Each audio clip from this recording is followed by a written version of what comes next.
farm boy, andito tayo sa kambingan. Bigay tayo na mayroon tayong bagong pagkain para sa kanila. Binigay natin kanina.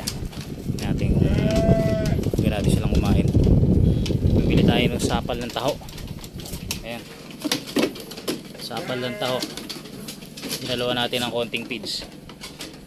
Bali ang ginawa natin ratio ng paghahalo ng Romsol feeds para medyo nakakatipid tayo is 2:1. Dalawang takal ng soya, isang takal ng Romsol feeds. Ayan. Maganda rin pong ipakain yung sapal ng soya o sapal ng taho dahil mataas din po ang protein content nito, tsaka gustong gusto din po nila. Ayan, nahalo na po natin ito sa dayami para pag naubos yung soya, dayami naman sila. Ayan, pabibigay lang po natin yan, maubos-ubos na po agad. Talagang gustong gusto po nila. Pwede rin yung pong gawin yan alternative sa feeds para hindi naman po masyadong magastos sa pagpapakain ng feeds na gusto po nila. Ibali, hinahaluan ko po ng konting asin. Hinahaluan ko po ng konting asin yung soya.